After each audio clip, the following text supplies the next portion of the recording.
Hello and welcome to this lesson on reading and interpreting line graphs.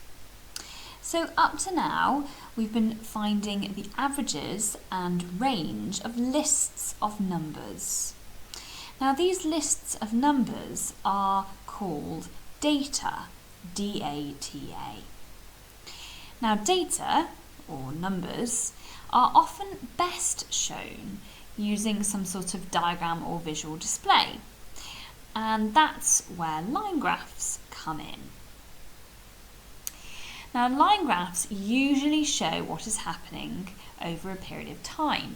So you can see here, we've got time going along here, Monday to Sunday, and time going along here, 2011 to 2018.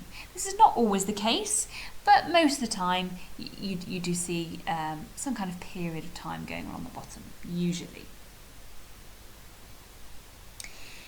So you can see here what this line graph here is showing is the percentage of total music sales by method. So you can see here the colour coordination, the green dotted line is CDs purchased, the blue dashed line is streams, and the red dashed line is downloads.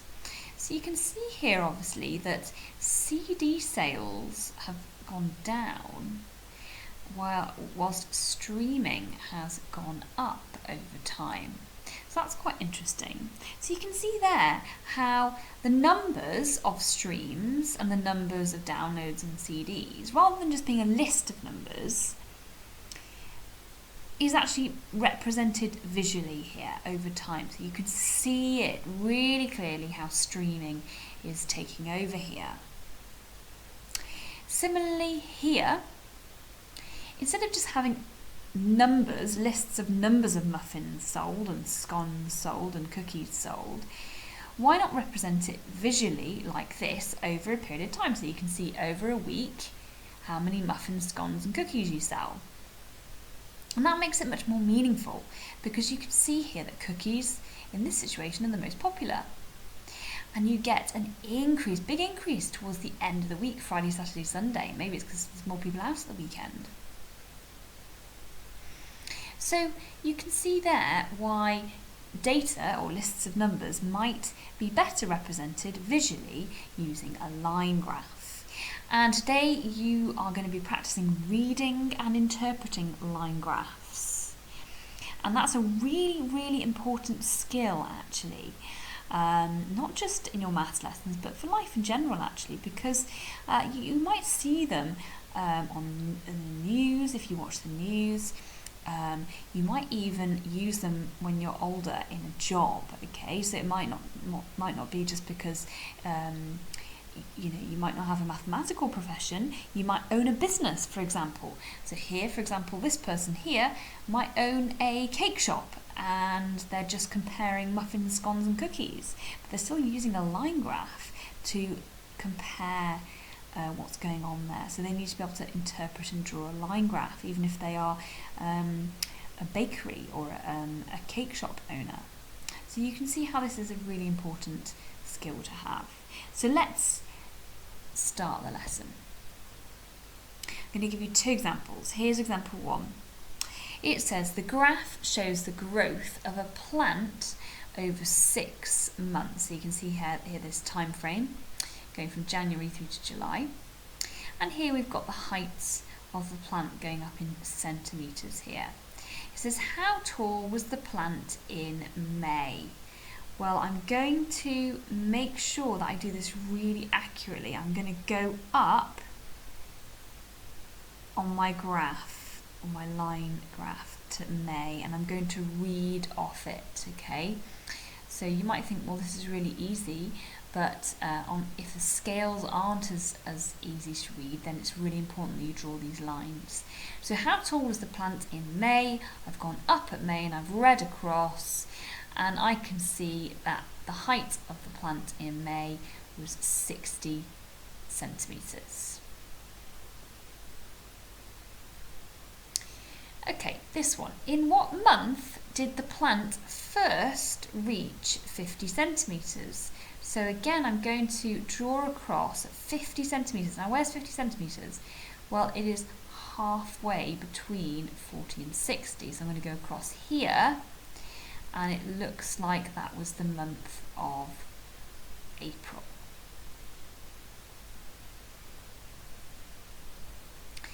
So I'm going to write here the month April. Just going to put the word over here because I can't fit it anywhere else at the moment. So April. Right, this question. How many centimetres did the plant grow between March and July? So between March and July, how much did it grow? Well, let's go up at March and up at July, and I'm going to read across. So in July it was 100 centimetres, which is a metre, and in March it was 40 centimetres. So how many centimetres did the plant grow between March and July? That is 60 centimetres.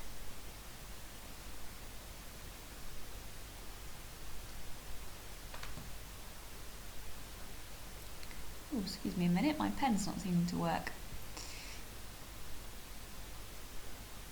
There we go. 60 centimetres. Okay, and finally, what was the difference between the height of the plant in February and the height of the plant in April? So again, I'm going to draw some lines. So the height of the plant in February was 20 centimetres. And the height of the plant in April, you can see here from this darker blue line before, which I'm just going to go over in my turquoise, was 50 centimetres. So what was the difference between the height of the plant in February and the height of the plant in April? That was 30 centimetres. Because I've done 50, take away my 20 here. Okay, that was example 1. Example 2. Pupils in a Year 7 class kept a record of the class temperature. So here you can see time passing along here. We've got 9 o'clock, 10 o'clock, 11 o'clock and so on. And on the vertical axis we've got temperature. So number 1, at what time was the first temperature taken? Well, what time was the first temperature taken? 9 a.m. Okay, because the first temperature was taken here at 9 o'clock.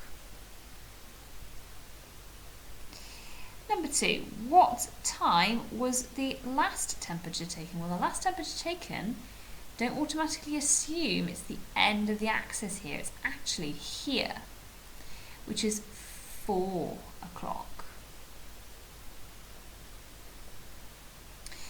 Number 3, what was the highest temperature recorded? The highest temperature was 16. Okay, now make sure you read the question because this is the highest temperature, not the time at which the highest temperature was recorded.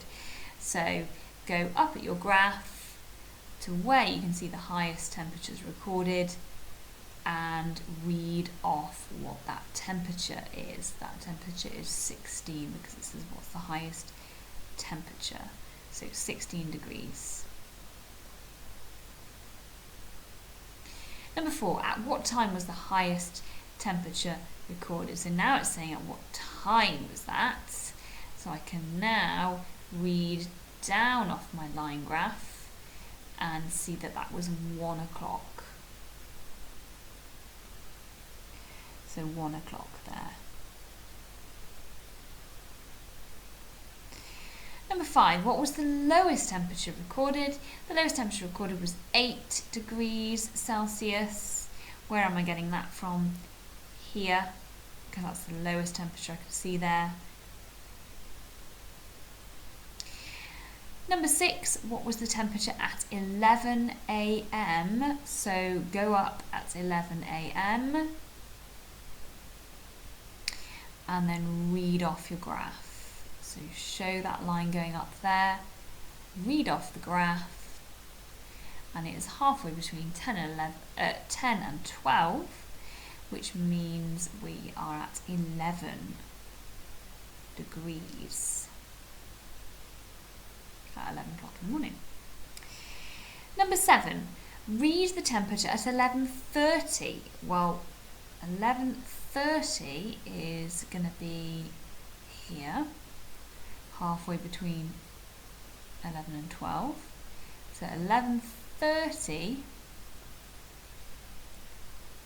that's the temperature is 13. So read the temperature at 11:30, it's 13 degrees. And then it asks us, would this temperature be the actual temperature at 11:30 or an estimate? Well, these dots each indicate when a reading was taken. So a reading for the temperature was taken at 9, a reading was for the temperature was taken at 10, so exactly at these dots. So therefore, if I'm reading halfway between these dots, it must be an estimate, okay? So the answer to this is, it's an estimate because it is halfway between two exact readings. And the final question says, number 8 says, estimate the temperature at 5 p.m. Well, I can see that my graph is decreasing ever so slightly. By how much is it decreasing? Well, for the last 2 hours, it's been decreasing by 1 degree. So here it goes from 14 to 13, 13 to 12. So I reckon it's probably going to go down another degree or so. I'm putting in a red dotted line because this is just my estimate. This is not an exact value. But let's imagine that is probably how the graph is going to go, which means my estimate for 5 p.m. is